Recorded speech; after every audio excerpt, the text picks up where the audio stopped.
करा रहा है, लिवर पेशेंट्स का करा रहा है, किडनी पेशेंट्स का करा रहा है, पर कभी किसी ने कोई सवाल इनके ऊपर। और मैं इसीलिए बार बार कह रही हूँ कि अब इन्होंने अपने पैर में कुल्हाड़ी मारी है।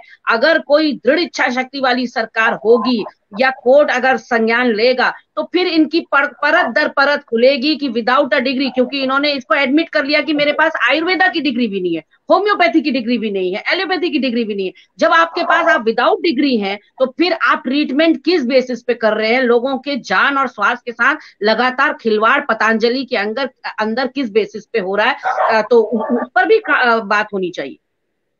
बिल्कुल बिल्कुल। शांति प्रसाद भट्ट जी, मैं आऊंगी उमा जी आपके पास। शांति प्रसाद भट्ट जी भी कुछ कह रहे थे, उसके बाद इस कार्यक्रम को समापन की ओर लेकर जाएंगे जी। देखिए, मेरा सिर्फ इतना कहना है कि बाबा रामदेव की जवान ये इसी समय नहीं फिसली। आपको पता होगा, उत्तराखंड के कई बच्चे, मैं पहाड़ का रहने वाला हूँ, इनके यहाँ पढ़ते थे। उन बच्चों ने फीस के बड़े बड़े फीस का विरोध किया तो कैसे बाल किशन ने माँ बहन की गालियां दी उन बच्चों को, वीडियो बड़ा वायरल हुआ। उस समय सरकार ने मुकदमा नहीं ठोका।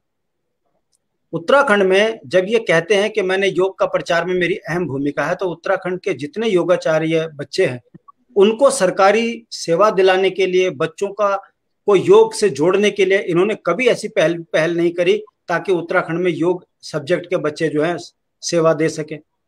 बाबा रामदेव ये धोती कुर्ते की आड़ में जिस तरीके से उद्योग को बढ़ावा दे रहे हैं, और हद उससे पार उन्होंने ये कर दी कि अब वो अपने उद्योग को बढ़ावा देने के लिए उन्होंने पहले फटी जींस पे बहुत बोला कि उत्तराखंड की बच्चियां लेट लेट कर जो है पहनती हैं जींस।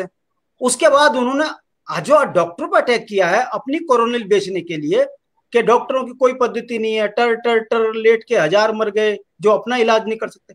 इतना अभद्र टिप्पणी करने के बाद भी सरकार यदि उन पे कार्रवाई नहीं कर रही है, तभी इंटरनेशनल मुद्दा बना है। ये नेशनल मुद्दा नहीं है। बीबीसी पे भी उठ चुका है और आज तक पे भी उठ चुका है, और तमाम चैनलों पे इस बात को चल रही है कि बाबा रामदेव की जवान बेलगाम होगी, इन पे कार्रवाई करो। और अंत में मैं जो अपनी बात कहूंगा, देखिए इस पैनल में सबसे विद्वान 2 डॉक्टर हैं। हम तो राजनीतिक लोग हैं, हम तो क्षणिक जानते हैं और बोल देते हैं।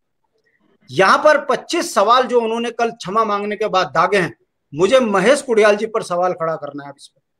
जब आपको पता है उसका मानसिक स्तर गिर चुका है, जाकर ठोकिए इंजेक्शन। आपकी नैतिक कर्तव्य बनता है, वो मानसिक रोगी हो चुका है। और वो जो सवाल यहाँ रितिका ने पढ़े हैं वो सीधा बताते हैं कि उसको मानसिक रोग हो चुका है, और आप इस समय पर उसके सबसे टॉप डॉक्टर हैं। तो आपका नैतिक कर्तव्य है देश को बचाने के लिए सबसे पहले गाड़ी लेकर जाएं, उसे ढूंढे और उसके इंजेक्शन लगाएं और भर्ती करें। ये कहीं देश के अंदर कहीं इस तरह की अराजकता ना कर सके, तो आप अपना सामाजिक कर्तव्य भी निभाएं डॉक्टर से ऊपर उठकर। तो मेरा आपसे निवेदन है, ऐसे भोंदे योगी को आप ही ठीक कर सकते हो डॉक्टर साहब, और आप अपनी योग्यता का सही इस्तेमाल कीजिए। बस मुझे ये कहना है।